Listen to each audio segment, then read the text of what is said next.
Hi, I'm your host Vasco Duarte.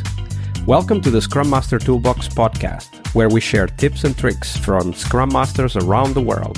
Every day, we bring you inspiring answers to important questions that all Scrum Masters face day after day.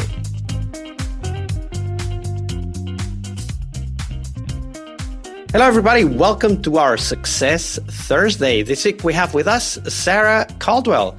Hey, Sara, welcome back. Hi, happy Thursday. Absolutely. Happy Thursday, everybody. It's Retro Thursday as well. We'll talk about success in a second. But first, Sara, share with us, what is your favorite Agile retrospective format and why? My favorite retro is the one that you're having that isn't the same as the last four retros. And we want to get specific here, which I know we probably do. I would say that one of my favorite retros, because it's underutilized, is the Spotify health check, or some flavor of that really helps the get a pulse on the health of the team, the quality of the team, as I often like to refer to it as, with various dimensions over time. We're essentially creating a heat map of these things, suck, these things are okay, these things aren't perfect, but we don't need to focus on them at the time.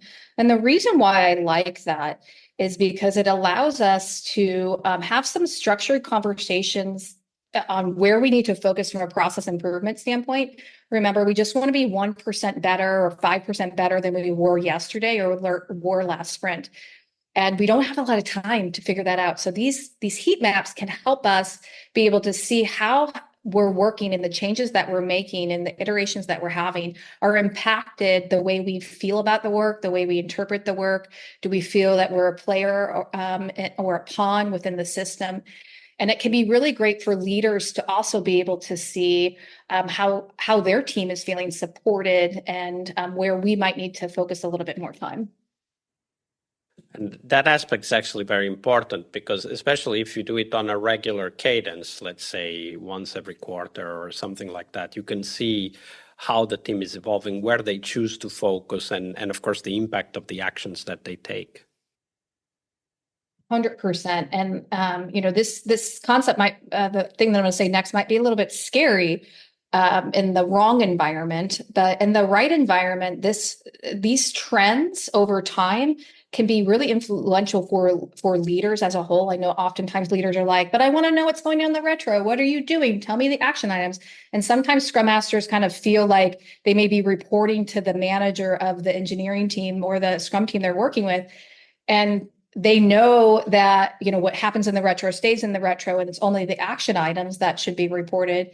But that can be a really kind of difficult place based upon power dynamics to kind of draw a line there.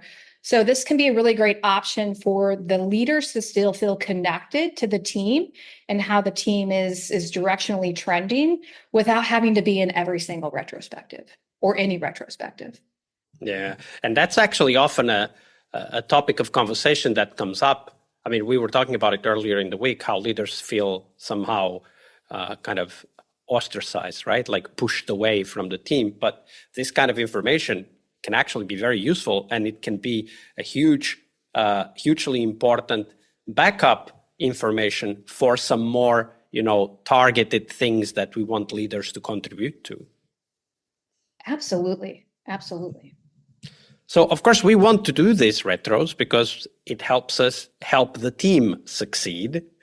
And obviously, that is a very important aspect of our own success as Scrum Masters. So, Sara, share with us, when you think about success for yourself as a Scrum Master, what are the key aspects? How do you define it?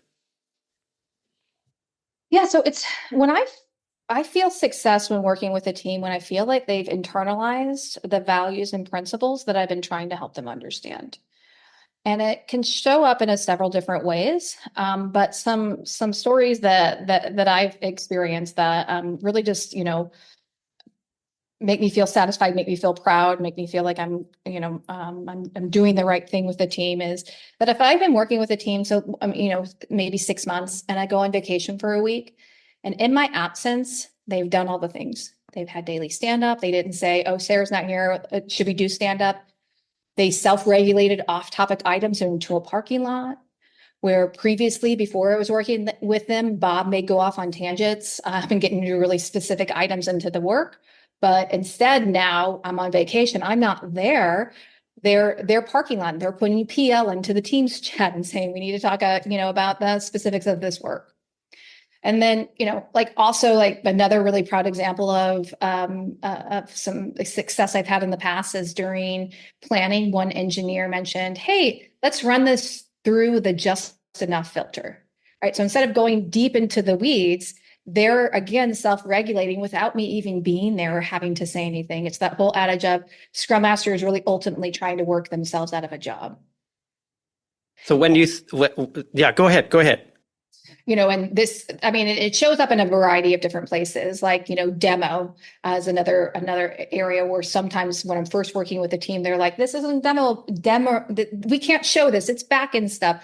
Or they might create together a PowerPoint slide, or they might spend an hour and a half to 2 hours trying to prep for a demo. But again, working with them, they then start to realize, okay, let's just show working software. Let's do just enough. And that can be really gratifying to know that, I've had influence on a team and that they're doing everything that we talked about on their own without me having to be there. So I'm not the change, they're the change. So for me, like all of those behaviors are a wonderful checklist for us to reflect on and see how the team is doing and maybe decide where we want to focus ourselves. But for me, what is really important is to start detecting how open the team is to taking on those behaviors, how they are progressing. Like how do you keep yourself accountable to those ideal definitions of success that you just shared with us? Like, how do you follow that up? What kind of things do you look for? Do you use one-on-ones? Like, how do you keep track of that? Well, first and foremost, it's a lot of self-regulation because I am a direct, passionate, opinionated person.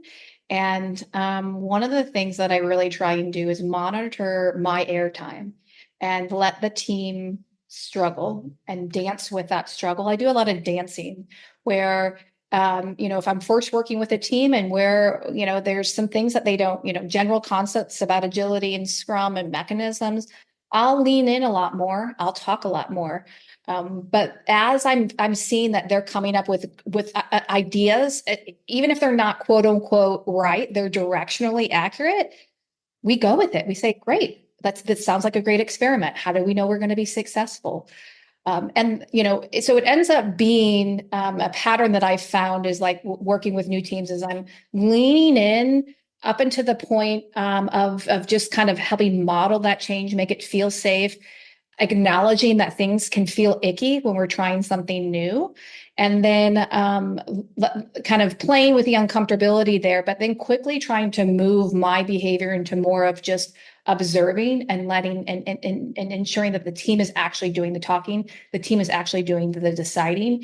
And I only chip in when I'm asked or when I think it's going to sink the ship, or I think that they're not agreeing to some sort of standard that they already agreed to in their working agreement. And that dance that you describe, I think it's very important. And you also mentioned self-regulation.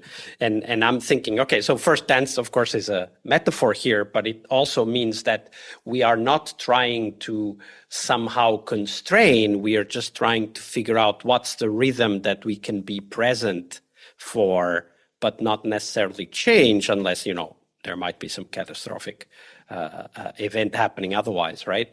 And so monitoring your airtime is, I think, a very practical and very clear way to make sure that you are really dancing with the team's evolution and struggle rather than trying to interfere too much. When you do your reflection, I don't know if you do that like weekly or if you do that as part of the one-on-ones with the team members. When you do your reflection, what are you looking for to keep yourself accountable that indeed you are holding yourself to that ideal that we need to dance with the struggle and not necessarily overly direct the team? So I try to do it in a couple ways. In the past, I've done an NPS score myself. Where would you rate me as a Scrum Master? How would you rate me to a Scrum Master, to your family and friends, obviously to other teams, but it can be funny to compare Scrum Mastering with your friends and family, and maybe ask a few questions of things that I can do better in an anonymous way. That can be helpful. I also find, more like organic way is to continue to let the team know, like, hey, I could be wrong. There's likely something I'm not seeing. So I like to do a lot of self-reflection moments in the moment. If I've been talking for a few minutes, like I like to kind of stop internally and think, why am I talking here, right? Am I adding value to the team or am I telling the team? And then I also like to continuously remind the team, like, we're all smart people. We all have really great answers here. We all, we are complex problem solvers as a collective. So it's not just what Sara thinks, it's what we think. And I balance that out with these enabling constraints. So enabling constraints are different than like governing constraints, in that, it's like the concept of enabling constraints says you can drive any place on the road, just don't hit a car. Whereas a governing constraint is you can only drive on the left side or right side, wherever you live, of the road. And I think it's important for teams to understand those boundaries so that I can dance with them, so that we do not, quote unquote, fail too largely as a team to get, where somebody's saying, quote unquote, this isn't working, Agile isn't working for the team.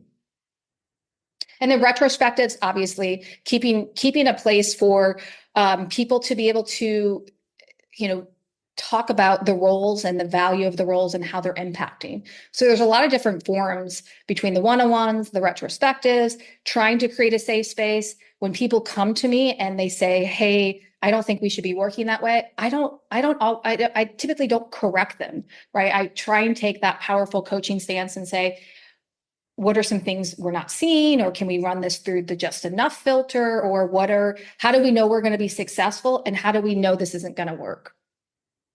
And those are very powerful questions for our own reflection. And most importantly, they trigger that reflection also in the team members that we are having a conversation with. That I think that this was incredibly actionable, very practical. So thank you for sharing that with us, Sara. Yeah, thank you for letting me nerd out. Part of a successful Scrum Master job is to help the product owner. Tomorrow we explore that critical role in Scrum, the product owner role.